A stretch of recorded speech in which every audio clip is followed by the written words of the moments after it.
प्राप्त फिर नहीं हो पाता है।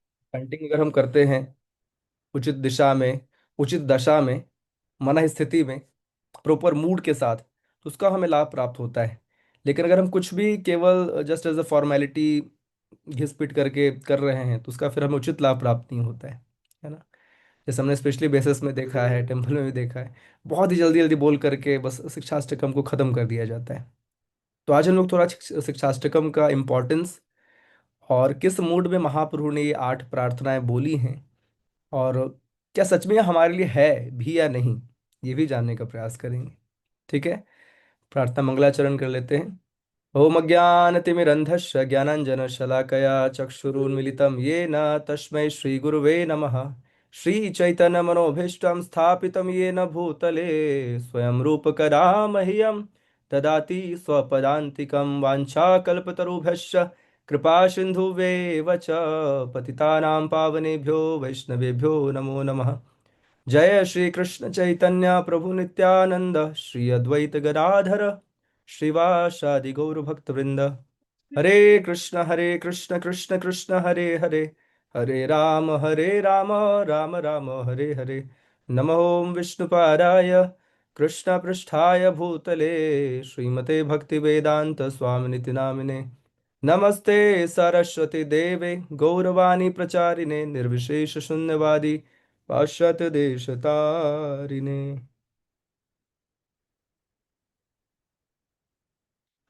हरे कृष्णा। सो भगवान श्री चैतन्य महाप्रभु का जो आविर्भाव हुआ इस धराधाम पर, बहुत सारे कारणों से हुआ, और एक बहुत बड़ा कारण था कि जो श्रीमती राधिका, भगवान श्री कृष्ण के प्रति जो प्रेम, इन दोनों इसको रेलिश करना चाहते थे। किस प्रकार से श्रीमती राधा रानी अपने हृदय में भगवान श्री कृष्ण के प्रति प्रेम अनुभव करते हैं, उसको रेलिश करना चाहते थे, एंड सामान्य जीवों को भी कृष्ण प्रेम प्रदान करना चाहते थे। तो महाप्रभु का जो मोस्टली जीवन है वो प्रचार कार्य में बीता। उन्होंने प्रचार किया, जैसे साउथ इंडिया गए, है ना, अलग अलग बनारस वगैरह गए, हर जगह जाकर उन्होंने हरिनाम संकीर्तन का प्रचार किया, और काफी सारे शिक्षाएं अलग अलग अपने पार्षदों को उन्होंने दिया, जिसके के विषय में हम लोग श्री चैतन्य चरितामृत में पढ़ते हैं। श्री चैतन्य चरितामृत जो है श्री कृष्णदास कविराज द्वारा रचित ग्रंथ है, जिसमें कि अंत लीला, मध्य लीला, सॉरी आदि लीला, मध्य लीला और अंत लीला के माध्यम से महाप्रभु के पूरे जीवन को बायोग्राफी के फॉर्मेट में प्रेजेंट किया गया है। और आपको जान करके आश्चर्य होगा कि महाप्रभु का ये जो शिक्षाष्टकम है, ये महाप्रभु ने कहाँ बोला पता है? पुरी में बोला, जगन्नाथपुरी में। जब वो प्रचार नहीं कर रहे थे, केवल भगवान के विरह में प्रेम को प्रकट कर रहे थे, और उस प्रेम को केवल और केवल उनके बहुत ही नजदीकी पार्षदों ने देखा, अनुभव किया। तो शिक्षाष्टकम जो है बेसिकली वैसे I mean instructions kind of नहीं है, जैसे शिक्षा अष्टक, शिक्षा का मतलब होता है इंस्ट्रक्शन। एक हुआ इंस्ट्रक्शन कैसा, जैसा कि भगवान ने भगवत गीता में दिया है ना, कि उसको हम लोग अपने day to day life implement कर सकते हैं, and that is almost like हमारे लिए ही उन्होंने दिया, अर्जुन को निमित्त बना करके हमारे लिए दिया। लेकिन ये जो 8 इंपॉर्टेंट प्रेयर्स हैं, वो प्रीचिंग मोड में नहीं बोले गए हैं, वो रेलिशिंग मोड में बोले गए हैं। इट मीन्स महाप्रभु अपने भाव को प्रकट कर रहे हैं। इसलिए अंत लीला के लास्ट पोर्शन में जो है ये शिक्षाष्टकम हमें पढ़ने को मिलता है।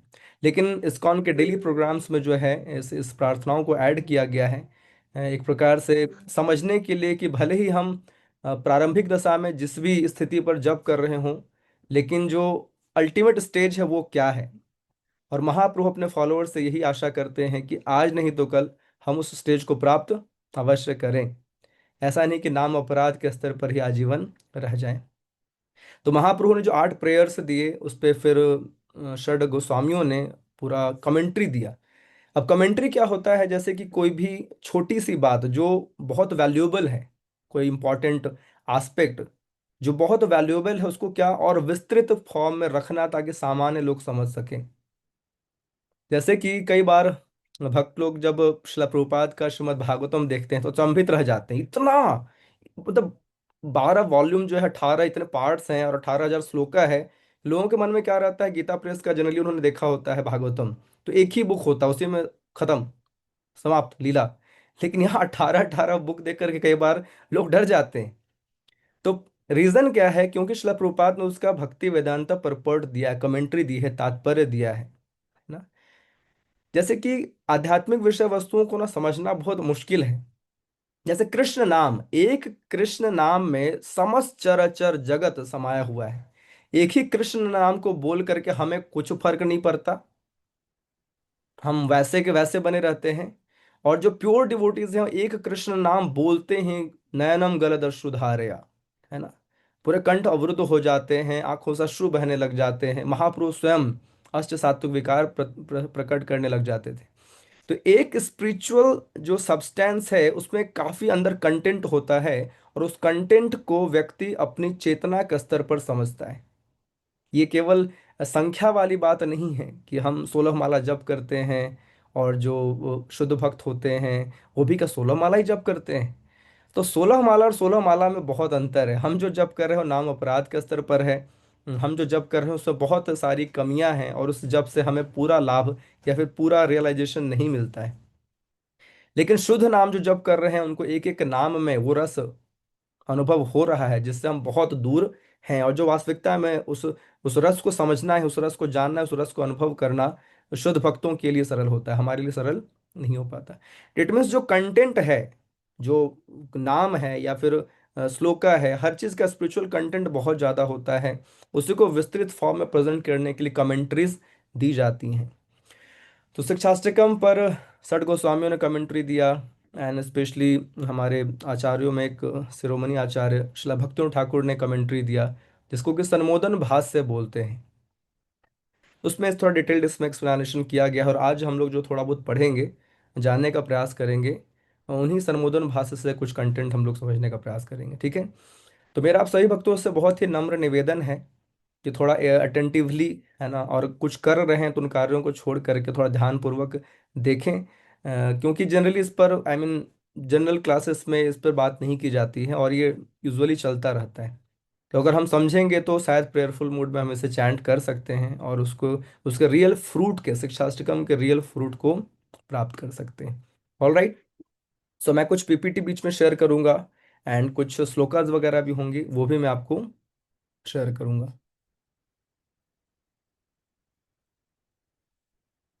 All right. सो आप सभी को आई थिंक दिख रहा है शिक्षाष्टकम।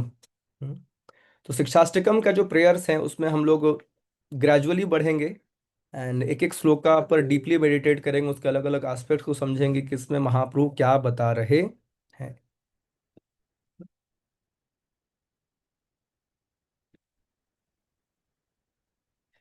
तो शिक्षाष्टकम एट ग्लांस, अब इसमें क्या बताया जा रहा है? जो 8 श्लोक हैं शिक्षाष्टकम के, है ना, उस 8 श्लोकों का एक आप समझ सकते हैं शॉर्ट फॉर्मेट कि आखिर इसका पर्पस क्या है बताने का, इस श्लोका का क्या इंटेंशन है ना।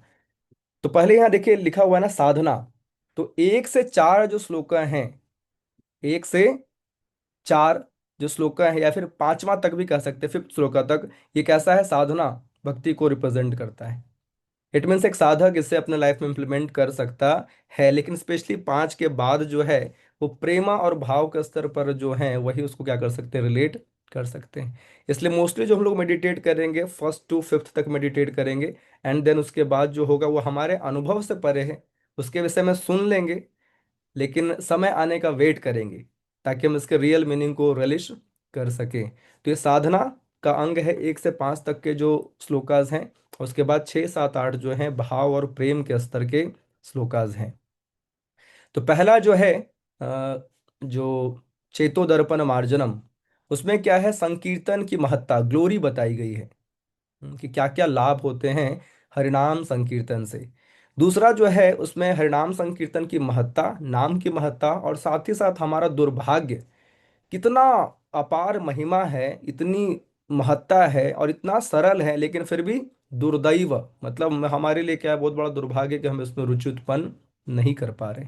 तीसरा जो है adopting the qualities required to chant, त्रिनाद अपि सुनीचेना तरुरिव सहिष्णुना।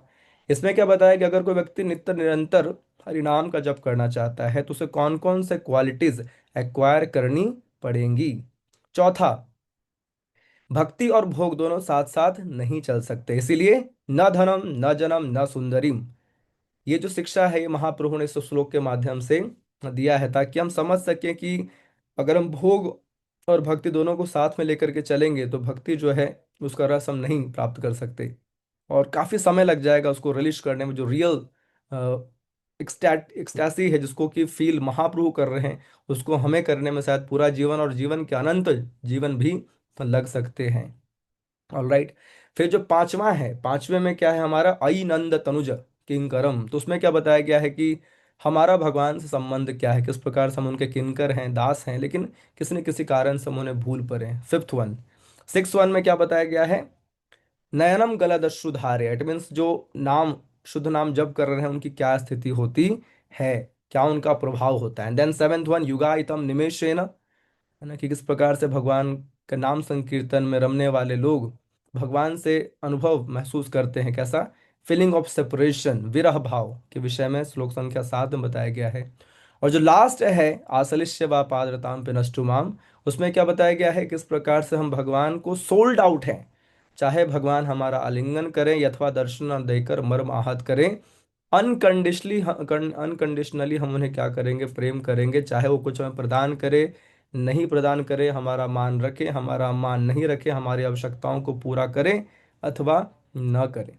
तो ये जो 6 7 8 है, ये भाव और प्रेम तक की बातें हैं, स्थिति की बातें हैं। और जो पहले 5 हैं उस पर हम लोग ज़्यादा फोकस करने का प्रयास करेंगे, बिकॉज ये वो हैं जिन पर हम कार्य कर सकते हैं। बाकी के जो 3 उस पर ज़्यादा कुछ कार्य नहीं किया जा सकता, क्योंकि हमारे एलिजिबिलिटी जो है उसके लिए नहीं है। All right. तो पहला जो श्लोक है, आप लोग म्यूटेड हैं, म्यूट में ही आप लोग बोल सकते हैं साथ में एटलीस्ट एक बार, चेतो दर्पण मार्जनम मार्जनम् भव महादावाग्नि निर्वापनम श्रेयः कैरव चंद्रिका वितरणम विद्यावधू जीवनम आनन्दाम्बुधिवर्धनं प्रतिपदं पूर्णामृत आस्वादनम् सर्वात्मसम्पन्नं परम विजयते श्री कृष्ण संकीर्तनम। तो इस जो श्लोका में 7 बेनिफिट्स बताए गए हैं, इफेक्ट्स, लाभ, कि अगर हम कृष्ण कीर्तन, कृष्ण संकीर्तन करते हैं तो उसके 7 लाभ होंगे, 7 बिग बेनिफिट्स, बम्पर बेनिफिट्स, जो शायद किसी और विधि से इस कलयुग में तो 100% प्राप्त नहीं हो सकते, वो भी इतनी सरलता सुगमता के साथ। तो कौन 7 लाभ हैं उसके विषय में यहाँ शॉर्ट समरी काइंड ऑफ है। उसके बाद एक एक पर हम लोग थोड़ा और जानने का, उसको डीप मंथन करने का भी प्रयास करेंगे। तो पहला जो है क्या है वो, चेतो दर्पण मार्जनम, कि हमारे चित्त पे जो बहुत सारी कम गंदगी है, कमियां हैं, अनर्थ हैं, उन सभी का क्या होगा, निवृत्ति होगा। वो सारे की सारी गंदगी क्या हो जाएगी, हट जाएगी। भव महादावाग्नि निर्वापनम, कि जो संसार है इसको दावा नलगाते हैं ना गुरुवाष्टकम में, संसार दावा नन लीध लोक। तो जंगलों में क्या होता है अक्सर, जो बांस के पेड़ होते हैं उसमें घर्षण के कारण आग लगती है, और वो आग ऐसी होती है कि छोटी सी चिंगारी पूरे जंगल को जला करके राख कर देती है। उसी प्रकार से जो दावा नल है, हम लोग भी इस दावा नल में सड़ रहे हैं, जल रहे हैं। तो बहुत सारे क्लेश हम उस दावाग्नि के कारण महसूस करते हैं, फेस करते, एक्सपीरियंस करते हैं। उन सभी से क्या मिलता है, हमें छुटकारा मिलता है। श्रेय कैरव चंद्रिका वितरणम, कि जैसे हरिनाम का जो रेज है ना, चंद्रिका वितरण से, चंद्रमा जो होता है, चंद्रमा की किरणें जब पड़ती हैं पौधों पर तो क्या होता है, फलित होता है। उसी प्रकार से इसमें बताया जाए कि उस प्रकार से जो चेतना है हमारी, सुप्त चेतना से विकसित चेतना तक, या शुद्ध भक्त की चेतना तक डेवलप कर जाती है। किस प्रकार से, केवल केवल हरिनाम संकीर्तन के माध्यम से। विद्या वधु जीवनम, कि जैसे वधु, वर वधु, विवाह होता है ना, वर वधु, तो एक स्त्री के लिए उसका पति सब कुछ होता है, बाकी सभी संबंध जो होते हैं उस संबंध के कारण होते हैं, है ना। वधु के लिए वर सब कुछ है, बाकी सास ससुर, है ना, बहुत सारे संबंध होते हैं, देवर एंड ऑल जो भी है, वो किस कारण से है, उस संबंध के कारण है। तो ये जो विद्या वधु का जीवन, इट मीन्स जो हमारा जितने प्रकार के आध्यात्मिक ज्ञान है उसका लाइफ है कौन, हरिनाम। आनंदाम बुद्धि वर्धनम, ये क्या करता है, ओशन ऑफ ब्लिस, आनंद के समुद्र की विद्धि कराने वाला है। प्रतिपदम पूर्णामृता स्वादनम, ऐसा नहीं है ना कि जब करेंगे ना तो बहुत समय बाद इसका कुछ रियल इफेक्ट दिखेगा। प्रतिपदम, पग पग पर हम इसके रियल टेस्ट को अनुभव कर सकते हैं कि आखिर नाम जप करने से हमें क्या लाभ मिल रहा है या नहीं मिल रहा है। एंड सर्वात्म संपन्नम, तो इसमें बताया जा रहा है संपन्नम मतलब स्नान। ये पूरे तरीके से आत्मा को क्या करता है, स्नान करा देता है। जैसे हम लोग स्नान करते हैं तो शुद्ध हो जाते हैं। हम कहीं बाहर से आए हों, पसीने पसीने लगे हों, धूल मिट्टी लगी हो, और अच्छे से हम साबुन लगा करके नहा लें तो शुद्ध हो जाते हैं। उसी प्रकार से तो जो हरिनाम संकीर्तन क्या करता है, आत्मा को पूर्ण रूप से स्नान करा देता है। तो अब ये 7 benefits, 7 effects of chanting Hare Krishna महामंत्र, स्पेशली संकीर्तन। संकीर्तन मतलब संगमक कीर्तन, संग कीर्तन, संग कीर्तन करने का ही लाभ बताया गया है ना। तो अगर इन 7 बेनिफिट्स को हम देखेंगे समझेंगे, और जब भी ये फर्स्ट प्रेयर बोलते हैं तो उसके इन 7 बेनिफिट्स पे मेडिटेट करने का प्रयास करेंगे ना, आई जस्ट गारंटीड कि हमारा जो जप है वो अच्छा होगा। अगर हम प्रेयरफुल मूड में जपा नहीं करते हैं और केवल लेकर के बैठ जाते हैं माला, क्योंकि हमने डेली बैठना है, everything is now becoming mechanical day by day. हर चीज मैकेनिकल हुआ जा रहा है। So Krishna consciousness is not about just activity.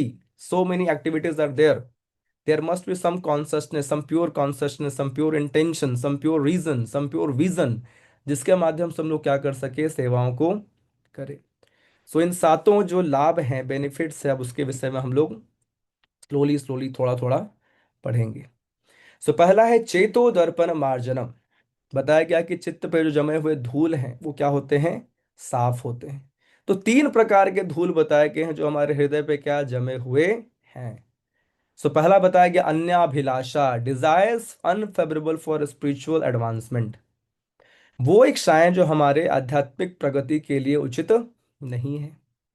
जैसे भक्ति में आकर के भी पूजा मान प्रतिष्ठा लाभ की इच्छाएं नहीं जाती हैं, नहीं जाती हैं। We can observe our self and others too, नहीं जाती हैं।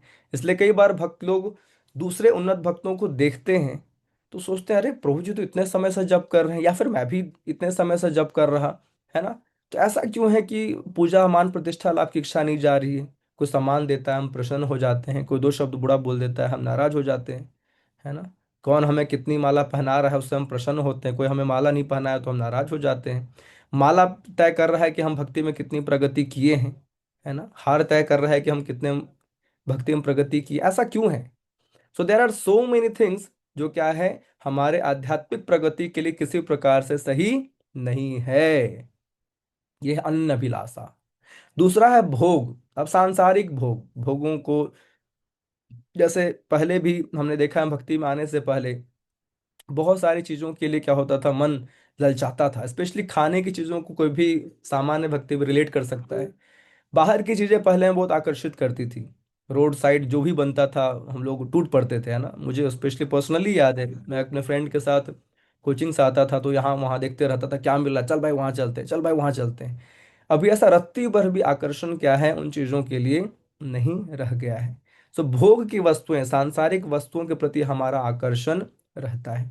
त्याग, अधिक आर्टिफिशियल रिनंसिएशन, ये भी क्या है, डस्ट के समान है। जैसे स्पेशली स्पेशली कई सारे सन्यासी मायावादी होते हैं, वो सब कुछ त्याग देते हैं।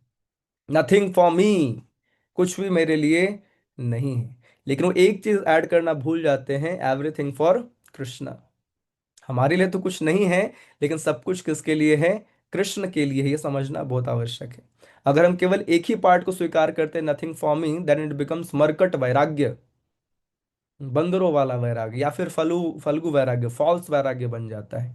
समय आने पर क्या होगा, हम उन सभी वस्तुओं को भोगेंगे जिनको हमने नकारा है, इनकारा है, या फिर जिससे वैराग्य धारण, सो कॉल्ड वैराग्य धारण किया है।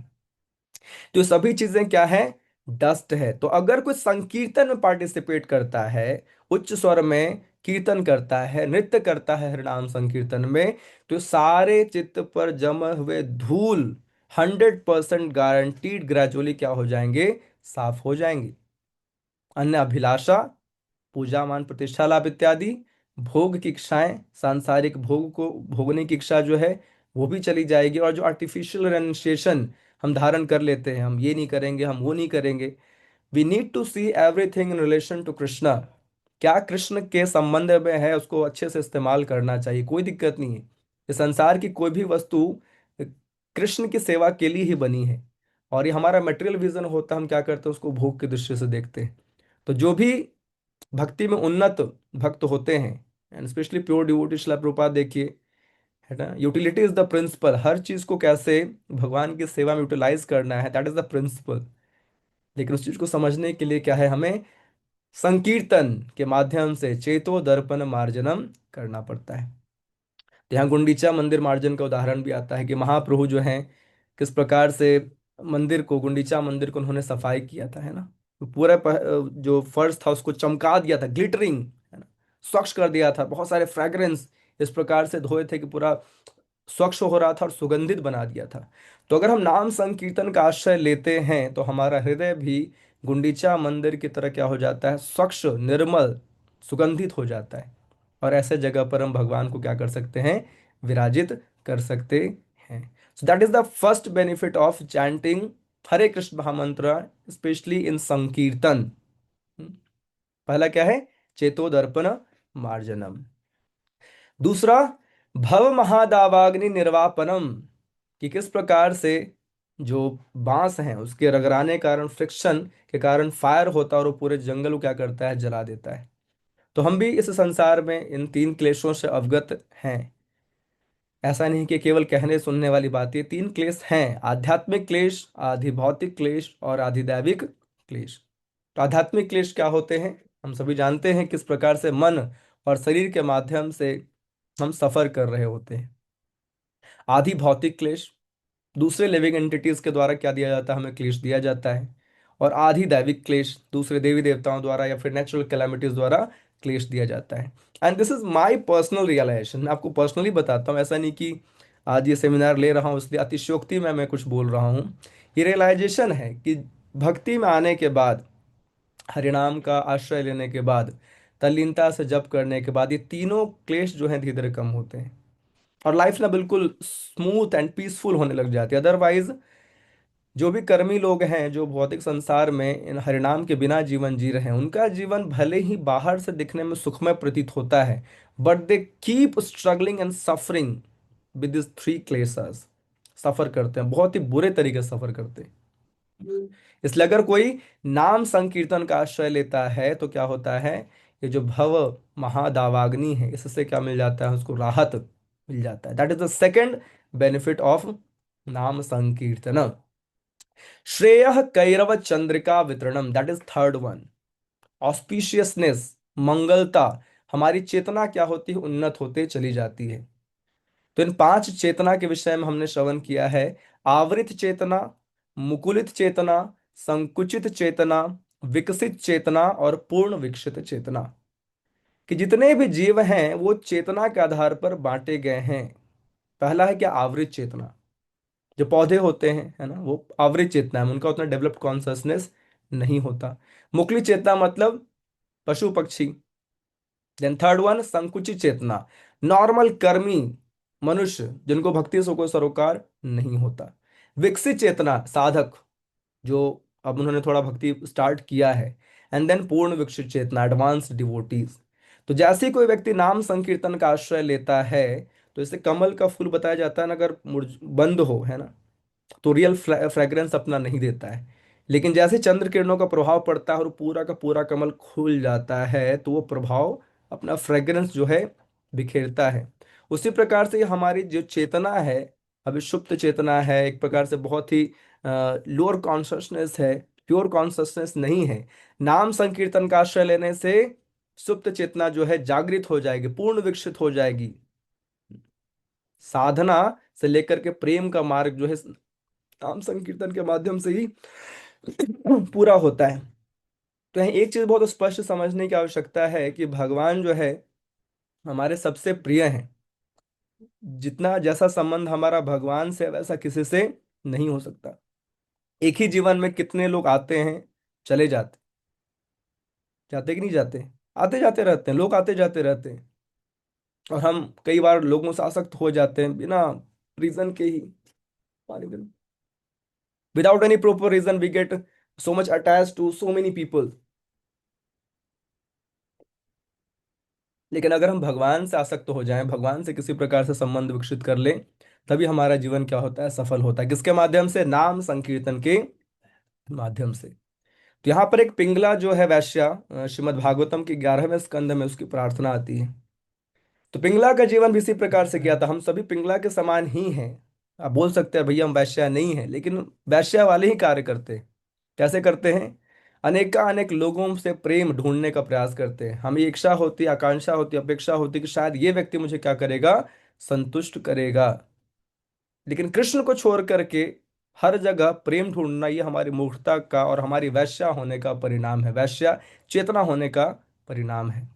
तो श्रीमद् भागवतम के 11वें स्कंद 8वें अध्याय और श्लोक संख्या 31 में एक श्लोक आता है, और है वो कुछ इस प्रकार से।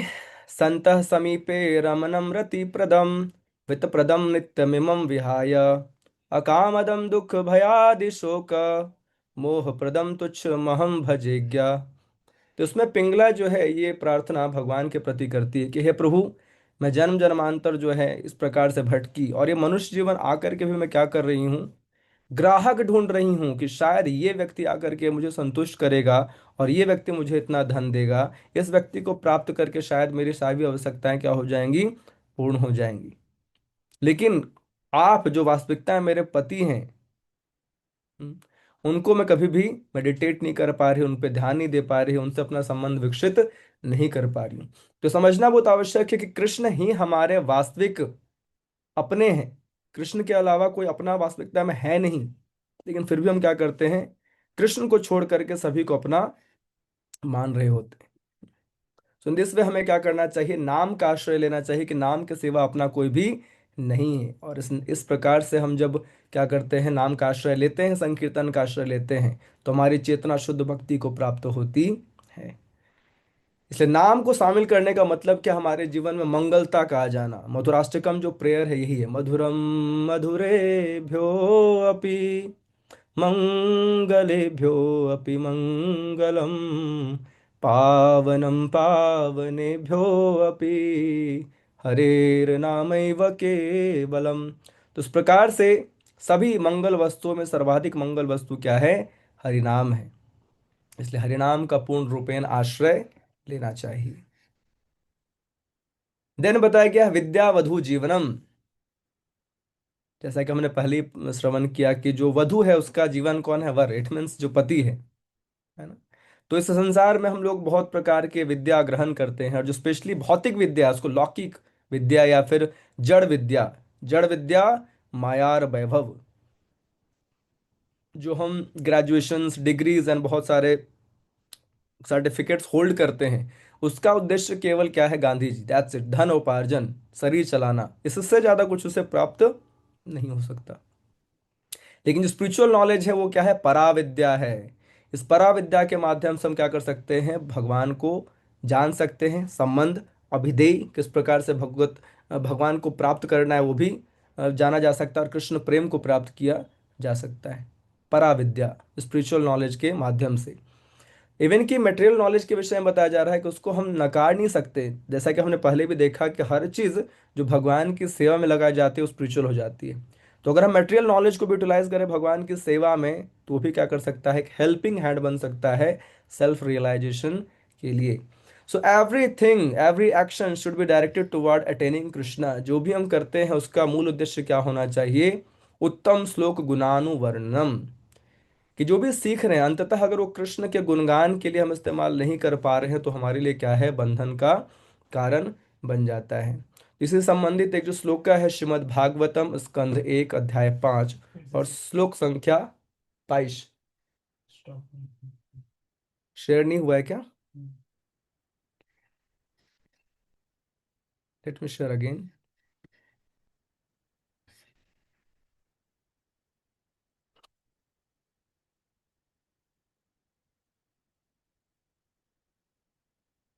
उसी को सेलेक्ट कीजिए 1 5 22 पे। आप स्क्रीन शेयर नहीं किया, आपने टैब शेयर किया।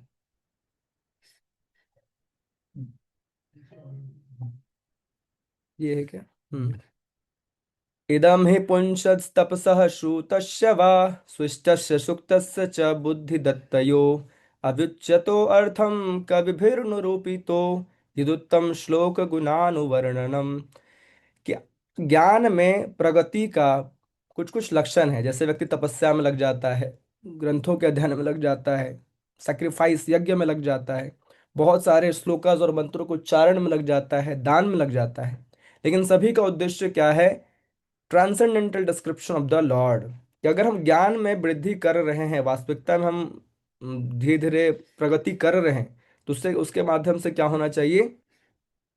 भगवान का गुणगान, more and more glorification of Krishna. तो कृष्ण के नाम रूप गुण लीलाओं, चार प्रकार से भगवान का गुणगान होता है। And the first instance very important is नाम संकीर्तन। नाम संकीर्तन के माध्यम से हम भगवान का गुणगान नित्य निरंतर कर सकते हैं। हम्म। इस प्रकार से जो भी हम ज्ञान अर्जन कर रहे हैं, समझना पड़ेगा इस ज्ञान का उद्देश्य क्या है। भगवान का गुणगान करना। अगर हम भगवान का गुणगान करने में किसी प्रकार से पीछे रह रहे हैं, या फिर भगवान का गुणगान प्रॉपर तरीके से नहीं कर पा रहे हैं, तो हमारे समस्त विद्या का जो फल है वो हमें प्राप्त नहीं हो पा रहा है, या फिर उसको हम प्रॉपरली यूटिलाइज नहीं कर पा रहे हैं। And the easiest way to glorify the lord is doing नाम संकीर्तनम। That's why this is called as the wife's life. It means वधु जीवनम, विद्या वधु जीवनम। विद्या रूपी वधु का क्या है? ये जीवन है। आनंदाम बुद्धि वर्धनम। क्या बताया जा रहा है? कि जो व्यक्ति नाम संकीर्तन में डुबकी लगाता है, उसके आनंद की कोई सीमा ही नहीं रहती, बढ़ता चला जाता है। और ये बहुत ही रिलेट करने वाली बात है। इसके लिए जरूरी नहीं कि हम शुद्ध भक्त हों तभी हम अनुभव करेंगे। ये हर जो साधक है वो भी इस चीज को रिलेट कर सकता है। सुसुखम कर तुम अव्ययम। भक्ति में आने के बाद कोई नहीं बोल सकता ना कि मैं पहले से ज्यादा दुखी हो गया, ये तो बोल ही नहीं सकता अगर सच में वो भक्ति कर रहा है तो। हाँ, हो सकता है संशय आएंगे, बहुत सारे प्रश्न चिन्ह आएंगे, हो सकता है कभी कभी हताशा निराशा भी आएगी, लेकिन फिर भी ये कोई नहीं बोल सकता क्या कि मुझे आनंद भक्ति में नहीं मिल रहा है ना। तो इसके विषय में देखिए, रूप गोस्वामी जो है चैतन्य चरित चरितामृत अंत लीला अध्याय 1 श्लोक प्यार संख्या 99 में, एक्चुअली ये जो विदग्ध माधव को प्रेजेंट करता है ये प्यार, और उसमें श्रीमती राधिका क्या बोलती हैं कि जब मैं कृष्ण नाम लेती हूँ तो मेरी इच्छा होती है क्या कि मेरे पास एक ही जीव क्यों है, मेरे पास मिलियंस ऑफ टंग होने चाहिए ताकि मैं ज्यादा से ज्यादा कृष्ण नाम का उच्चारण कर सकूं। एक ही कान क्यों है? वाई हैव ओनली दो ही, आई मीन 2 ईयर्स। दो ही कान क्यों हैं? जितने मिलियंस ऑफ ईयर्स होते तो क्या मैं कृष्ण का नाम और ज्यादा अच्छे से सुन पाती। हम्म। जैसे कृष्ण ना, एक बार कृष्ण बोलती हूं तो क्या होता है? मेरा हृदय पूर्ण रूप से हाईजैक हो जाता है और मेरी इंद्रियां शिथिल पड़ जाती है, मैं कोई भी कार्य करने के लिए कैपेबल नहीं हो पाती हूँ। सो that is the power of holy name. Shrimati Radhika की स्थिति अलग है, लेकिन इवन की कंडीशन सोल्स भी, हम सभी भी अगर अच्छे से ध्यान पूर्वक नाम जप करते हैं, नाम संकीर्तन में पार्टिसिपेट करते हैं, तो आप उसके स्वीटनेस को रिलिश कर पाओगे। कई बार नाम जप करते करते बहुत अच्छा लगता है ना, बहुत बहुत ऐसा लगता है कि कितना रिलिश कर पा रहे हैं, इसमें बहुत कुछ है जिसको शब्दों में बता पाना बहुत मुश्किल है। या भगवान की कथाएं, स्पेशली जो ब्रज की लीलाएं हैं, दामोदर लीला, गोवर्धन लीला इत्यादि, इन सभी को सुनने से क्या होता है? आनंदाम बुद्धि वर्धनम, आनंद की वृद्धि होती है ना। इसलिए अगर कोई व्यक्ति नाम संकीर्तन को पार्टिसिपेट करता है तो क्या होगा? उसके आनंद की कोई सीमा नहीं रह जाएगी। सच में हमारा बहुत बड़ा दुर्भाग्य है ना कि इतना इजी प्रोसेस है, लेकिन फिर भी हम उससे क्या रहते हैं? दूर रहते हैं। That will understand in the second श्लोक। दुर्दैव में मित्र क्या, अरे बंद है। अरे सब कुछ अब एक तो और है, स्टेप इजिली लगाया। अवेलेबल है, सब कुछ इजिली अवेलेबल है, बट स्टिल हम क्या कर रहे हैं? नाम में अपनी रुचि उत्पन्न नहीं कर पा रहे हैं, उस पर मेडिटेट नहीं कर पा रहे हैं। सो नेक्स्ट, अब इसी में देखिए बताया गया है कि अब भौतिक जगत में हम भी सुख ढूंढते हैं, और यहाँ आध्यात्मिक सुख की बात की जा रही है। तो भौतिक सुख और आध्यात्मिक सुख में क्या अंतर है? क्या अंतर है कि भौतिक सुख भोगने वालों को वो सुख प्राप्त नहीं होता जो नाम संकीर्तन का आश्रय लिए उनको प्राप्त होता है। तो स्वभाव ही क्या है? हमारा आत्मा का क्या है? स्पिरिचुअल है, ये भौतिक नहीं है। आध्यात्मिक विषय वस्तुओं से इसको सुख मिल सकता है। अब दुर्भाग्य क्या है मटेरियल प्लेजर्स के साथ? क्या? First one is incompatible. पहला क्या है? इनकम्पैटिबल। इवन जो सुख उपलब्ध है ना, वो हमारे स्वभाव के हिसाब से नहीं है, कंपैटिबल नहीं है। जैसे मान लीजिए कोई व्यक्ति भूखा हो और उसको हम क्या कर दें, बहुत सारा घास ला कर दे दें, ले खा। तो क्या खा सकता है वो? अरे भूखा है मानते हो, बोलेगा भाई ठीक है मैं भूखा हूँ, बहुत भूख लगी है, मर रहा हूँ, मतलब घास, घास खाऊं मैं। इट मीन्स कंपैटिबल नहीं है, उसके नेचर के अकॉर्डिंग नहीं है। उसी प्रकार से जो आत्मा है, आत्मा का स्वभाव आध्यात्मिक वस्तुओं के माध्यम से सुख प्राप्त करने का है। और इस संसार की सभी वस्तुएं क्या है, भौतिक है। और भौतिक धरातल पर कंपैटिबिलिटी मैच नहीं कर पाती है। तो फर्स्ट क्या है, स्टॉप डिमेरिट है। करके शुरू कीजिए। किसका? मटेरियल नेचर, मटेरियल जो प्लेजर है उसका। First one is incompatible. And then क्या है, अगर कंपैटिबल है तो भी दूसरा क्या है, उतना अपीलिंग नहीं है। होता है ना, जैसे मान लीजिए कोई व्यक्ति भूखा है, तो उसको खाना दिया गया, लेकिन जस्ट रोटी सब्जी दे दिया गया, बात खत्म। तो अपील नहीं करता है ना, मतलब अट्रैक्टिव, खुद को आकर्षित नहीं कर पा रहा है। काम चलाओ, जीवित रहने के लिए खा ली किसी प्रकार से। तो अब तीसरा क्या, अपीलिंग बट शॉर्ट लिव्ड। अब मान लीजिए बहुत बड़ा 56 भोग का थाली भी दे दिया जाए, तो अपील तो कर रहा है, वाह कितना कुछ है इसमें, बहुत सारे वैरायटीज हैं, बट स्टिल क्या है, हमारी इंद्रियां ऐसी हैं कि हम पूरा भोग भी नहीं कर सकते। Senses are limited, temporary pleasure है उससे मिल पाता है। तो जैसी सुख की इच्छा तलाश हम कर रहे हैं, उस वैसा सुख हमें भौतिक चीजों से प्राप्त नहीं हो पाता है। लेकिन भगवान के नाम रूप गुण लीलाओं के माध्यम से, स्पेशली नाम संकीर्तन के माध्यम से अपार सुख, अपार आनंद की प्राप्ति होती है। और भौतिक धरातल पर नहीं, वो आत्मा के धरातल पर होता है। सो वो कंपैटिबल भी होता है, अपीलिंग भी होता है, और उसका कोई एंड भी नहीं है। आनंदाम बुद्धि वर्धनम, वो बढ़ता जाएगा, जो कि हम लोग आगे देखेंगे। तो यहाँ पर गजेंद्र की जो प्रार्थना है, उसके विषय में एक बहुत ही सुंदर जो श्लोका है, दोबारा आपको शेयर करना पड़ेगा ना, बार बार शेयर एंड करना। शेयर टू दी से इज इन ऑप्शनल। ये है, एकांतिनो यस्य न कंचनार्थं वाञ्छन्ति ये वै भगवत्प्रपन्ना अत्युद्भुतं तच्चरितं सुमंगलम गायंत आनंद समुद्र मग्ना। तो आनंद के समुद्र में गोते लगाने वाली बात है क्या, जब कोई क्या करता है, जो अनएल्वाइड डिवोटीज हैं, जिनकी कोई और इच्छा नहीं है, वो केवल और केवल भगवान के नाम रूप गुण लीलाओं के गुणगान में लगे रहते हैं, जो कि क्या है, मोस्ट वंडरफुल एंड ऑस्पिशियस है। तो ऐसे भक्त क्या करते हैं, आनंद के समुद्र में क्या करते हैं, गोते लगाते हैं। तो आनंद के समुद्र में गोते कौन नहीं लगाना चाहेगा? छोटे छोटे सुखों के पीछे हम भाग रहे हैं, और जब बताया जाए कि हाँ आनंद का सागर है, समुद्र है, तो क्या हम उससे दूर जाना चाहेंगे? नहीं जाना चाहेंगे। लेकिन फिर भी क्या है, हम लोग दूर जा रहे हैं। That is the effect of maya, that is our conditioning, that is our unfortunacy, कि हम भगवान के नाम रूप गुण लीलाओं के प्रति आकर्षण उत्पन्न नहीं कर पा रहे हैं।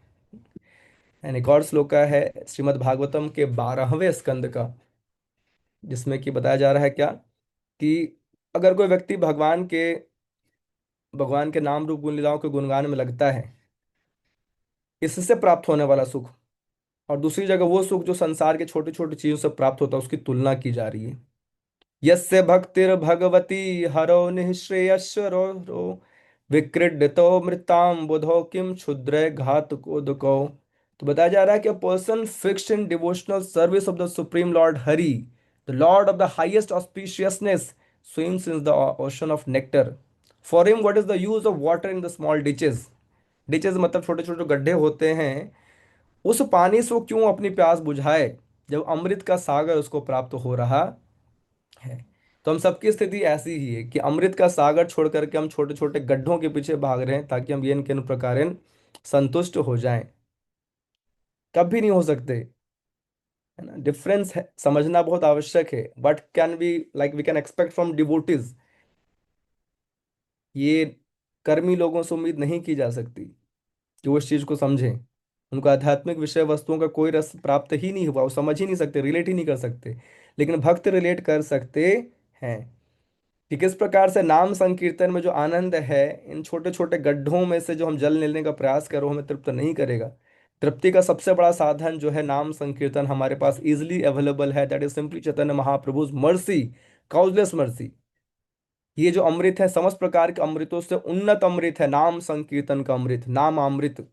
जैसे यहाँ समुद्र मंथन का जो छोटा सा फोटो लगा हुआ है, कितने मुश्किल से इन लोगों को अमृत प्राप्ति हुई, लेकिन ये जो अमृत है, नाम अमृत के सामने बहुत ही नगण्य है, तुच्छ है। तो क्या हम इतना एफर्ट कर रहे हैं? कुछ भी नहीं कर रहे। ना मंदराचल पर्वत हमने लाए, ना वासुकी शेष नाग है, ना कच्छप रूप से इतना बड़ा युद्ध वो चर्निंग किया जा रहा है, ना देवी देवता को इतना टाइप कर रहे हैं, कुछ नहीं हो रहा है। बहुत इजी है, just take your beads and chant whenever there is some devotees doing हरिनाम संकीर्तन ज्वाइन। ये दो कार्य हम करेंगे, बैठ करके शांति से ध्यान पूर्वक जप करेंगे और भक्तों के संग में नाम संकीर्तन करेंगे, तो हमें क्या होगा, उस अमृत की प्राप्ति होगी जो कहीं और अवेलेबल नहीं है, किसी और माध्यम से अवेलेबल नहीं है। कई प्रकार के ध्यानी ज्ञानी योगी हर कोई अपने अपने साधनों के माध्यम से कुछ नेक्टर प्राप्त करने का प्रयास करते हैं और उनको लगता है that is the top most nectar. But जो हरिनाम रूपी अमृत का रस है वो सबसे टॉप मोस्ट है, सो ऊपर इस संसार में कोई भी रस नहीं। So this is all about realization कि हम कितना इसे रिलिश कर पा रहे हैं या नहीं। अब देखिए बताया गया प्रतिपदम पूर्णामृत आस्वादनम, कि हर पग पर हम क्या कर सकते हैं, भगवान के नाम के संकीर्तन के माध्यम से टेस्ट रिलिश कर सकते हैं। अब यहाँ बताया जा रहा है कि साधकों के साथ कई बार दिक्कत आती है क्या, कि वो थोड़े स्लो स्लो या फिर कभी कभी डिमोटिवेट हो जाते हैं, उनको लगता है पता नहीं मैं प्रगति कर भी रहा हूँ या नहीं। तो मुझे याद है एक बार हम हमारे गुरु महाराज परम पूज्य गोपाल कृष्ण गोस्वामी महाराज जैसे किसी ने प्रश्न पूछा था, कितने समय हो गए भक्ति में, लगता ही नहीं कि हम लोग प्रगति कर रहे हैं। लेकिन महाराज ने क्या बोला, प्रगति आप कर रहे हो तभी आपने भक्ति को नहीं छोड़ा है, अदरवाइज इतने समय से आप लगे हो, कोई जो मार जबरदस्ती जोर जबरदस्ती तो है नहीं, पीट पाट के तो रखा जा रहा ही नहीं रहा। It means you are getting taste, but इतना कम है ना कि लगता है पता नहीं कुछ प्राप्त हुआ या नहीं हुआ। तो जितना लाभ हमें प्राप्त करना था उतना हम प्राप्त नहीं कर पा रहे हैं, लेकिन कर तो रहे हैं, है ना। एक और एग्जाम्पल जो है मायापुर परिक्रमा में नरसिम्हानंद महाराज ने दिया था, कि जैसे जो फ्लाइट है ना टेक ऑफ करता है तो बीच में ना पता नहीं चलता है कि वो किस हाइट पर है।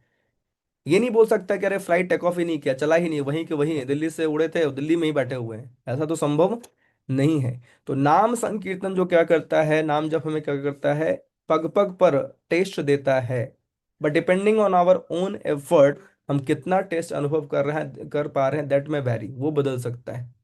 और दूसरा कारण ही बताया जाता है जो रस्टी आयरन, जिस जिस लोहे पर धूल जमा या फिर रस्ट, जो क्या उसको बोलते हैं, रस्ट को क्या बोलते हैं, हम्म। जंग।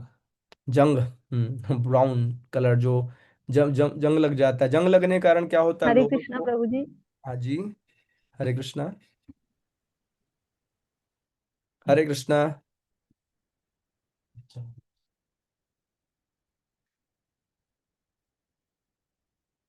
तो एग्जाम्पल जो है रस्टी आयरन का दिया जा रहा है कि इस प्रकार से लोहे में जंग लगने के कारण वो मैग्नेट से आकर्षित नहीं होता, उसी प्रकार से हमारे जो अनर्थ हैं वो कई बार रस्ट की तरह कार्य करते हैं और हम लोग वैसा रिलिशमेंट नहीं कर पाते जैसा करना चाहिए, but still there is relishment, and जितना ज़्यादा संकीर्तन में पार्टिसिपेट करेंगे उतना ज़्यादा हम क्या कर पाएंगे, रिलिश कर पाएंगे। सर्वात्म संपन्नम, लास्ट में बताया जा रहा है कि कंप्लीटली बेथ्स द सोल, कि जो संकीर्तन वो बेसिकली ना आधार है समस्त प्रकार के नवधा भक्ति का। श्रवण कीर्तन स्मरण वंदन पाद सेवन दास्य साख्य आत्मनिवेदनम, जितने भी नवधा भक्ति के स्टेप्स हैं उसमें संकीर्तन आधार है। संकीर्तन के बिना कोई भी प्रोसेस हम पूरा नहीं कर सकते। इवन आप देखोगे कलयुग में नाम संकीर्तन ही वैसे सब कुछ है, but still we do deity worship. लेकिन डीटी वर्शिप के समय भी क्या चलता है, कीर्तन चल रहा होता है। भक्त तो भगवान के लिए भोग बनाते हैं फिर भी कीर्तन करते हैं, समहाउ द बैकग्राउंड में कुछ कीर्तन चल रहा होता है। हमने यशोदा मैया के विषय में पढ़ा था कृष्ण लीला ग्रंथ में, किस प्रकार से वो भगवान श्री कृष्ण के लिए बहुत सारे कार्य करती थी और सारा दिन भगवान के ही क्रियाओं के विषय में गुणगान करते रहती थी। तो कीर्तन जो ऐसा पार्ट है ना जो बाकी सभी अंगों क्या करता है, पूरा करता है। इसलिए हमें प्रयास करना चाहिए कि ज़्यादा से ज़्यादा ना हम लोग नाम जप या नाम संकीर्तन कर सके। इसलिए हमने सुना भी है कई बार रसराज जी के मुख से कि we should chant 16 rounds on beads and unlimited rounds of beads. इसका विधि क्या, कैसे करें, संभव है। तो मुझे पर्सनली लगता है कि ऑफकोर्स बहुत 24 आवर करना अभी साधक लेवल पर संभव नहीं है, लेकिन कुछ प्रयास किए जा सकते हैं। जैसे मुझे याद है कि एक समय मैं ना इसको काउंटर्स काउंटर होते हैं ये वाले इलेक्ट्रॉनिक काउंटर, दिख रहा है क्या आपको? इलेक्ट्रॉनिक काउंटर क्या कर सकते हैं आप? अपने लिए लगा करके रख सकते हैं। तो 16 माला तो बैठ करके जप कर लिए। अब कई बार 16 माला जप करने के बाद आप day to day daily activities लगे हुए हैं, मार्केट जा रहे हैं, शॉप जा रहे हैं, कुछ भी कार्य कर रहे हैं, तो उस समय माला टांगे रखना संभव नहीं हो पाता। तो कैसे फिर बोले? और याद भी, स्मरण भी नहीं रहता कि हमेशा बोलना है, भूल भी जाते हैं व्यक्ति। तो कुछ एक रिमाइंडर टाइप ऑफ होता है ना, तो याद आते रहता है कि ज्यादा से ज्यादा नाम जप करना है। तो ज़्यादा से ज़्यादा नाम जप करने के लिए ना ये चीज़ें मुझे पर्सनली बहुत ही हेल्पफुल लगती हैं कि अपने उंगली में ऐसे लगा लीजिए और बोलते रहिए। जा रहे हैं, कहीं भी जा रहे हैं, कोई भी कार्य कर रहे हैं, एक तरीके से रिमाइंडर रहेगा ना कि अच्छा हाँ, तुमको ना हमेशा क्या करना है, नाम जप ही करना है, नाम ही बोलना है। मुख खुले तो नाम के लिए ही खुले, अन्यथा व्यर्थ के प्रलापों और प्रजल्पाओं के लिए न खुले। तो इसके विषय में देखिए, श्रीमद् भागवतम 12वें स्कंद 12वें अध्याय और श्लोक संख्या 48 में क्या बताया गया है। संकीर्त्यमानो भगवानन्तः श्रुतानुभावो व्यसनं हि पुंसां प्रविश्य चित्तं विधुनोत शेषं यथा तमार्को अभ्रीत वातः। कि जब कोई व्यक्ति भगवान के नाम रूप गुण लीलाओं के गुणगान में लगता है और नित्य निरंतर लगा रहता है, तो भगवान क्या करते हैं, उसके हृदय में प्रकट हो जाते हैं और जितने प्रकार के मिसफॉर्चून हैं उसको क्या करते हैं, सफाया कर देते हैं। कृष्ण सूर्य सम माया है अंधकार, जहाँ सूर्य नहीं तहाँ माया अधिकार, जहाँ कृष्ण है तहाँ माया अधिकार। तो इस प्रकार से जहाँ सूर्य उदय होता है वहां पर हम अंधेरे की अपेक्षा नहीं कर सकते, वहां अंधेरा नहीं रह सकता। उसी प्रकार से जहाँ संकीर्तन है, जहाँ नाम है, वहाँ पर अज्ञानता नहीं रह सकता। तो अगर हम लोग नाम संकीर्तन को प्रायोरिटाइज करेंगे, संकीर्तन का आश्रय लेंगे, तो क्या होगा, हमारा जो आत्मा है पूर्ण रूप से स्नान कर लेगा मंगलता से। समस्त प्रकार के अनर्थ जो है स्वाभाविक रूप से नाम संकीर्तन के माध्यम से दूर हो जाएंगे। इसलिए कोई भी कार्य करे ना, तो एक हैबिट बना सकते हैं क्या, वी शुड चैंट। देखिए, लाइफ इज टू शॉर्ट, जैसे हम जी रहे हैं ना, जीते जीते पूरा जीवन बीता जा सकता है, बिताया जा सकता है, और आगे आने वाले कई जीवन बिताए जा सकते हैं। नो डाउट हम जप कर रहे हैं, भक्तों के संग में हैं, भक्ति कर रहे हैं, दुर्गति तो नहीं होगी, सदगति ही होगी। But life after life we need to come again and again, हमें बार बार आना पड़ेगा और इसी संसार में आना पड़ेगा। वो तो फिर भी सौभाग्य संसार में आ जाए, मान लीजिए स्वर्ग वगैरह चले गए, तो पता नहीं कितने अनंत जीवन, कितने अनंत वर्ष जो है बीत जाएंगे। और इस संसार में आए तो फिर से समस्याएं ही समस्याएं, और रियल जो हमारे अपने हैं भगवान, वो हमें प्राप्त फिर भी ना हो पाए तो क्या ही लाभ। That's what Srila Prabhupada used to say, क्या कि इसी जीवन में हमें क्या करना चाहिए, अपना बिजनेस पूरा करके चले जाना चाहिए। We should not look for the next life, कि एक और जीवन हमें प्राप्त हो, एक और बार हम कुछ, इस बार गिर जाते हैं कोई दिक्कत नहीं, थोड़ा फॉल डाउन चलेगा, लेकिन अंततः हम क्या करेंगे, बाद में देखेंगे भक्ति के विषय में। तो इस प्रकार से भक्ति को पोस्टपोन करना, डिले करना, लीनियंटली लेना, दैट इज द साइन कि हम लोग क्या है, भक्ति में गंभीर नहीं है, और हम अपने गुरु के लिए सिंपली एक बर्डन है। गुरु ने तो हमें आश्रय दे दिया, गुरु ने हमें स्वीकार कर लिया हमारे से बद्ध जीव को, सर्वथा अयोग्य जीव को, जिसका कोई आश्रय था नहीं, कौन किसको स्वीकार करता है अभी के संसार में। लेकिन प्रमाणिक गुरु मिलने इतने दुर्लभ, प्रमाणिक गुरु ने हमारा हाथ थामा और हम कहीं और हाथ थामने के लिए मरे जा रहे हैं, यही हमारा दुर्भाग्य है। तो ये जो सिंसेरिटी है we need to develop, otherwise simply we are burden to our Gurudev, और कुछ नहीं, हम लोग केवल बोझ हैं। पहले संसार के लिए बोझ थे, अब संस्था के लिए बोझ रहेंगे, गुरु के लिए बोझ रहेंगे, वैष्णवों के लिए बोझ रहेंगे। सो कब तक बोझा बने, लाइफ आफ्टर लाइफ बोझ ही बनना है क्या? वी नीड टू इंक्वायर, हमें बार बार खुद से पूछना, डेली पूछना चाहिए। जैसे मैंने आज अपने सामने ना एक बोर्ड टांगा है जिसमें लिखा है कि जीवन का लक्ष्य है कृष्ण प्रेम। क्या है जीवन का लक्ष्य? कृष्ण प्रेम। तो ये स्मरण रखना बहुत आवश्यक है, क्योंकि daily day to day life में बहुत कुछ चल रहा है, और इतना कुछ चल रहा है कि हम भूल जाते हैं कि वास्तविकता में उद्देश्य क्या था, क्यों जुड़े थे यहाँ पर, कारण क्या था भक्तों को संग में आने का, कारण क्या था हरि नाम लेने का, कारण क्या था इतनी प्रभुपाद के संस्था में जुड़ने का। What was the real reason? Hari बोल निताय गौर प्रेमानंदे, हरि बोल हरि बोल। फिस्टम फिश चल रहा है, हरि बोल चल रहा है, बहुत कुछ चल रहा है, पता ही नहीं क्या चल रहा है, मेरे ज़्यादा अपडेट तो आप लोग रहते होंगे, तो पता ही है बहुत कुछ चल रहा है। तो इसके लिए तो हम आए नहीं थे। तो हमेशा नहीं चेक करना चाहिए कि जो भी हम कार्य कर रहे हैं, क्या कृष्ण प्रेम प्राप्त करने के अनुकूल है या नहीं है। और मोस्ट सबसे ज्यादा जो अनुकूल है वो क्या है, नाम संकीर्तन। Never ever we should like leniently avoid और पोस्टपोन नाम संकीर्तन। एज मैक्स एज पॉसिबल नाम संकीर्तन करेंगे तो इसी जीवन में। देखिए शिला प्रभुपाद के बहुत सारे शिष्य हुए हैं जिन्होंने शुद्ध भक्ति के लक्षण प्रकट किए हैं। And one of them is Aindra Prabhu. अब सभी जानते हैं, उनके कीर्तन से कौन अवगत नहीं है। तो नो डाउट उनको कॉपी नहीं कर सकते हम, उनकी चेतना कॉपी नहीं की जा सकती। That's why he had said कि you can copy my tune but you can not copy my consciousness. तुम जो हो मेरा ट्यून तो कॉपी कर सकते हो, लेकिन कॉन्शसनेस कॉपी नहीं कर सकते। That is reality.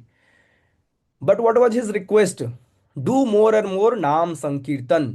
ज्यादा से ज्यादा नाम संकीर्तन करना चाहिए। एंड ऑफ कोर्स जैसे अभी बुक मैराथन चल रहा है, ये भी क्या है, संकीर्तन का ही पार्ट है। इसको बृहत मृदंगा बोलते हैं। जैसे नाम संकीर्तन हम लोग करते हैं, हर किसी का अनुभव है, जाते हैं तो 200-400 मीटर के बाद उसकी आवाज़ नहीं फैलती है। लेकिन बृहत मृदंगा इज लाइक दैट। वो कहाँ कहाँ जा रहा है और हर दूर दूर तक भगवान का गुणगान कीर्तन हो रहा है, संकीर्तन हो रहा है ना।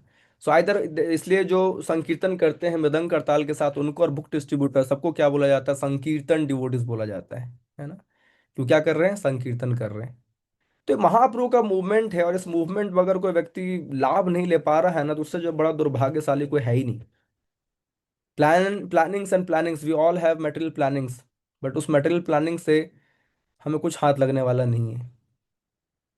पर्पस जो है अधूरा ही रह जाएगा। सो नाम संकीर्तन को अपने जीवन का केंद्र बनाना चाहिए। एज मैक्स पॉसिबल जो है हमें नाम संकीर्तन अवश्य करना चाहिए। अगर हम करेंगे तो 100% गारंटीड है ये 7 लाभ हम अनुभव करेंगे। इसमें कोई संशय नहीं है। और अगर नहीं करेंगे, ध्यानपूर्वक जप नहीं करेंगे, अच्छे से जप नहीं करेंगे, नाम संकीर्तन में पार्टिसिपेट नहीं करेंगे, तो 10 साल क्या, 20 साल क्या, 50 साल भी हो जाएगा, फिर बोलेंगे मजा नहीं आ रहा है, कुछ रस नहीं मिला, कुछ हाथ नहीं लगा, आनंद नहीं आया, बस छोले भटूरे ही खाते रह गए, गोविंदास के चक्कर लगाते रह गए हम। अब सीनियर डिवोटी तो बन ही जाएंगे ना, हार तो लोग पहनाएंगे ही। समझिए ना, अभी लोग हार पहनाते हैं ना, 2-2 3-3 हार पहनाते हैं। अब समय के साथ 20 साल 30 साल हो जाएंगे तो हम तो सीनियर डिवोटी बन जाएंगे। आप सभी सीनियर डिवोटी बन जाएंगे। और नए नए भक्त आपको क्या करेंगे, बहुत तारीफ करेंगे, प्रभु जी आप तो 30 साल से हैं, प्रभु जी आप 30 साल से हैं, प्रभु जी आप कुछ बताइए, प्रभु जी आप। तो नो डाउट हमें शास्त्रों की बातें तो बतानी ही है, लेकिन जो विज्ञान के बाद बताता है ना, उसका इम्पैक्ट अलग होता है। इट मीन्स अनुभव के बाद जो बताता है। अदरस बताने को तो हम सही बता रहे हैं ना। मैंने पहले बहुत इस्कॉन में जुड़ते ही सबसे पहला लाभ क्या होता है, क्या, मुकम करोति वाचालम।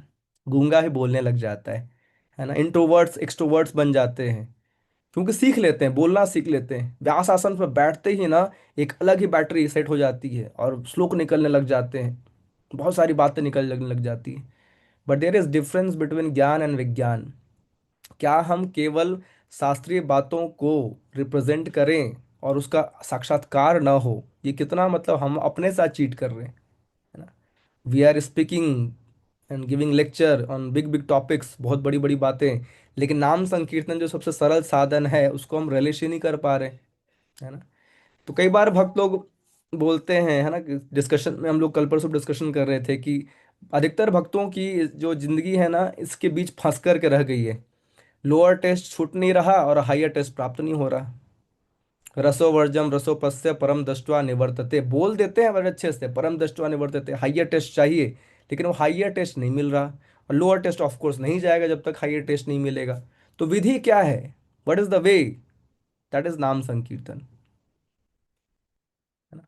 तो इसको किए बिना अगर हम सोचें कोई व्यक्ति हायर टेस्ट प्राप्त कर ले, सो दैट इज इल्यूजन, वो केवल माया में है और कुछ नहीं, उसको कुछ हाथ लगने वाला नहीं है। सो वी शुड डू नाम संकीर्तन एज मैक्स एज पॉसिबल। ये प्रैक्टिकल करने की चीज़ है, ये कोई थ्योरेटिकल चीज़ नहीं है, केवल पढ़ ली और खाना पूर्ति हो गई, इससे कुछ खास हाथ लगने वाला नहीं है। सो सेशंस का मूल उद्देश्य क्या है कि हम लोग प्रेयरफुल मूड में महाप्रभु के इन प्रेयर्स को समझें कि महाप्रभु क्या देना चाह रहे हैं, हाँ? केवल महाप्रभु के हम फॉलोअर, सो कॉल्ड फॉलोअर बनेंगे तो लाभ नहीं है। फॉलोअर वो होता है जो अपने लीडर की बातों को माने, उनके इंस्ट्रक्शंस के अनुसार अपना जीवन जिए। So we are pseudo followers of Prabhupada, we are pseudo followers of Mahaprabhu, we are pseudo followers of Nityananda Prabhu. अगर रियल फॉलोवर्स होंगे तो क्या करेंगे, जो बोल रहे हैं नाम संकीर्तन वो हम करेंगे। All right. सो इट्स हरिनाम संकीर्तन के 7 लाभ हमने इस श्लोका में पढ़े। जो नेक्स्ट श्लोका होगा उसमें भी नाम संकीर्तन संकीर्तन की महत्ता बताई जाएगी। लेकिन क्या है, उसमें यही बताया जाए किस प्रकार से हम लोग दुर्भाग्यशाली हैं कि इस नाम को प्रॉपर्ली रिलीज नहीं कर पा रहे हैं, उसके कारण भी हम जानेंगे। All right. सो आप सभी भक्तों का बहुत बहुत धन्यवाद, आप सभी ने ज्वाइन किया session. And I was expecting कि ऑफ कोर्स इसमें ज़्यादा लोग नहीं होंगे, क्योंकि सिंसियर लोग जो होंगे वही इसको समझने के लिए थोड़ा इच्छुक होंगे। बहुत सारे लोग अपने डेली लाइफ में इस प्रकार से व्यस्त हैं, या फिर कंफर्ट जोन में उनको लगता है जैसा चल रहा है ठीक ही चल रहा है। तो ठीक है, भ्रम में रहने दें। लेकिन जिनको सच में कुछ सीखना है कि what Shri Chaitanya Mahapurush trying to preach by his relishment, जो नेक्टर वो प्राप्त किए हैं उसके माध्यम से हमें भी नेक्टर प्राप्त करने का शिक्षा हम दे रहे हैं। ठीक है, तो सेशंस जो है पहले मैं चाह रहा था कि डेली बेसिस पर डेली हो, इसलिए 2 से 9 का मैंने डेट डाला था। बट आज मैं जब नोट्स बना रहा था और पढ़ रहा था तो आई जस्ट रियलाइज कि अगर मैं डेली पूरा बता दूं so it will become very again mechanical. पढ़ लेंगे और पढ़ करके भूल जाएंगे, प्रैक्टिस नहीं होगा पूरा के पूरा 8 श्लोक। सो आई जस्ट थॉट कि क्यों ना हम लोग सप्ताह में एक दिन, जैसे कि आज ट्यूसडे है ना, हाँ तो आज ट्यूसडे है तो हर ट्यूसडे को ही एक एक सेशन लें, ताकि एक सप्ताह हम इसको प्रैक्टिस करें। जैसे कल से जब शिक्षाष्टकम पढ़ेंगे ना, तो भले 7 मैकेनिकल पढ़ लीजिएगा, एक वाला ना ध्यान पूर्वक बोलिएगा आराम से। और एक एक जो फ्रेजेज जिस पे हमने 7 बेनिफिट्स को पढ़ा, जाना, उसको मेडिटेट करने का प्रयास कीजिएगा। एटलीस्ट आने वाले 7 दिन इन एक ही श्लोक के 7 बेनिफिट्स पर मेडिटेट कीजिएगा। क्योंकि अगर ये वर्कशॉप की तरह होना चाहिए, केवल पढ़ लिए सुन लिए और प्रैक्टिस नहीं किए, फिर जहाँ थे वहीं के वहीं रह जाएंगे। और मेरा इस सेशन को रखने का एकमात्र उद्देश्य था कि हम महाप्रभु के इस 8 शिक्षाओं को डीपली जानें और उस अकॉर्डिंग प्रे करें और उससे लाभ प्राप्त करें। इसका कोई पर्पस ये नहीं कि मैं बता दूं आप सुन लें और फिर आप दूसरों को ज्ञान दें, जो कि हम करते आए हैं एज इट ऑलवेज। ज्ञान लेना, ज्ञान दे देना, अपने पास कुछ नहीं रखते हम। लेते हैं दे देते हैं, लेते हैं दे देते हैं, जितना सुनते हैं दे देते हैं, अपने कुछ प्रैक्टिस नहीं करते। सो this is all about practice, कि किस प्रकार से हम इसको अपने डेली लाइफ में प्रैक्टिस कर रहे हैं। सो आई जस्ट होप जो बेस डिवोटीज हैं वो इस 8 शिक्षाष्टक प्रेयर्स को बहुत ही अच्छे से बोलेंगे। And for first week at least as an workshop activity, daily basis पर जो पहला श्लोक है उसके वर्ड्स पर जो आपने सुना है जाना है उसको मेडिटेट करने का प्रयास करेंगे। आई डोंट नो जो गृहस्थ भक्त हैं जो अपने घर में रहते हैं शिक्षाष्टकम बोलते हैं या नहीं बोलते हैं, क्योंकि वो जनरली जपा कर लेते हैं तो उनको लगता है मेरा हो गया आज का कोटा पूरा। जो दीक्षित भक्त हैं वो मॉर्निंग प्रोग्राम्स वगैरह पूरा करते हैं। लेकिन दीक्षा लेने वाले जो इच्छुक भक्त हैं उनको भी क्या चाहिए, मॉर्निंग प्रोग्राम्स अपने घर पे करना चाहिए। तो लोग क्या कर सकते हैं, एटलीस्ट जो शिक्षाष्टकम है अगर जप करते हैं तो ध्यानपूर्वक बोलें बोलें, रिपीट करें। और अगर नहीं करते हैं, नहीं पढ़ते हैं, तो भी पढ़ने का प्रयास करें शिक्षाष्टकम प्रेयर्स, है ना। तो जहाँ भी हमने देखा है इन प्रेयर्स को बहुत ही अच्छे मूड से बोला जाता है, उनके जीवन में परिवर्तन दिख रहा है। लेकिन जो मैकेनिकली बोल रहे हैं वो जहाँ थे वहीं के वहीं हैं। All right. सो किसी को इशू तो कोई नहीं है ना इसमें, आई मीन अगर वीक में एक बार हर ट्यूसडे को इसको सेशन रखे तो I think that will more practical, जिसके माध्यम से हम लोग अच्छे से सीख पाएंगे और उसको प्रैक्टिस भी कर पाएंगे। केवल लर्निंग इसका पर्पस नहीं होना चाहिए। इससे एक लाभ ये भी होगा कि हमारा जो डेली बेसिस पर यहाँ प्रोपाद लीलामृत चलता है उसमें बहुत ज़्यादा गैप भी नहीं आएगा, क्योंकि ऑफ कोर्स वो बहुत लंबा चलने वाला है प्रोपाद लीलामृत। लेकिन बीच बीच में छोटे छोटे सेशंस में डालता रहूँगा। लेकिन इतना इतना गैप आने से क्या होगा, वो भी जो लीलामृत का सेशंस है वो भी थोड़ा हैंकर हो सकता है। ठीक है। So I just wish and pray कि आप सभी को इससे थोड़ा लाभ प्राप्त हुआ होगा, आप सभी ने इसके डीपर मीनिंग्स को समझा होगा। मैं ये पीपीटी या पीडीएफ जो भी हो उसको भी शेयर कर दूंगा ग्रुप में।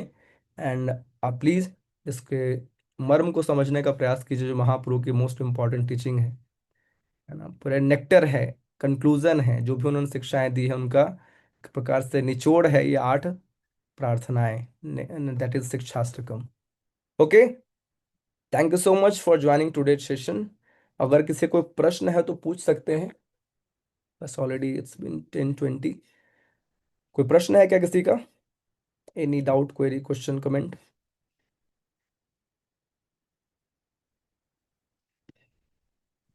ओके, सो मैं। हरे कृष्ण प्रभु जी, धनो प्रणाम। हरे कृष्णा। प्रभु जी, आपकी मैं 5 मिनट ही केवल सुन पाया, ओके। लेकिन जिस जो भाव आपका है बताने का, मैं शायद समझ पा रहा हूँ कि जो मुझे चीज़ चाहिए थी, मैं आगे और भी सेशन आपके अटेंड करने का प्रयास करूंगा प्रभु जी। जी जी, श्योर। और पर्सनली आपसे कहाँ मिला जा सकता है प्रभु जी? आप चिपीवाड़ा टेम्पल आ सकते हैं। आप कहाँ रहते हैं? प्रभु जी, मैं शाहदरा रहता हूँ। मेरी धर्मपत्नी और बच्चे हमेशा जाते हैं सैटरडे संडे वहाँ पे, सॉरी संडे को। ओके। तो क्या नाम है, आई मीन सॉरी, आप आपकी वाइफ का? जी, शिखा शिखा जी आते हैं ना। अच्छा अच्छा, हाँ जी हाँ जी, शिखा माता जी आती और हैं। एक मेरे बेटे आते हैं, स्वाति गुप्ता। हाँ जी हाँ जी, प्रभु जी। हाँ, तो आपका मैं उन्हीं स्वागत का रहेगा। फादर हूँ। आप उनके साथ ही चिपीवाड़ा टेम्पल में सेवा करता हूँ। संडे को आएंगे जी तो आपसे मिलना भी हो जाएगा। सो जी प्रभु जी। मिलकर एक कुछ डिस्कशन कर सकते हैं। अगर आपने पूरा नहीं सुना है तो मैंने इसको रिकॉर्ड किया है, और इसको मैं यूट्यूब पर अनलिस्ट जी करके डाल भी दूंगा, तो उसका लिंक भी आपको शेयर कर दूंगा। ठीक है? जी, तो आप थैंक यू सो उसको मच देख प्रभु जी, सकते हैं, बिल्कुल। एंड इनकेस अगर कोई डाउट हुआ तो मोस्ट वेलकम आए, और हम लोग मिल जी करके बिल्कुल डिस्कशन कर बिल्कुल। सकते हैं। जी, थैंक यू सो मच प्रभु जी। हरे कृष्णा प्रभु जी, थैंक यू। धन्य प्रणाम। हरे कृष्णा, दंडवत प्रणाम। ऑल राइट, सो सभी भक्तों का बहुत बहुत धन्यवाद। आज मैं यहीं पर सेशन एंड करता हूँ, और मिलते हैं नेक्स्ट ट्यूसडे सेम टाइमिंग। मैं अपडेट डालता रहूँगा, पोस्ट एंड ऑल जो भी होगा लिंक। और इसके साथ साथ जो प्रभुपाद लीलामृत है, उसमें अगर आप ज्वाइन करना चाहते हैं तो ज्वाइन कर सकते हैं। Most welcome. Thank you so much. Hare Krishna. Shri Chaitanya Mahaprabhu की जय। श्री चैतन्य महाप्रभु शिक्षाष्टकम की जय। जगत गुरु श्रील प्रभुपाद की जय। रिताई गौर प्रेमानंदे। हरि हरि बोल।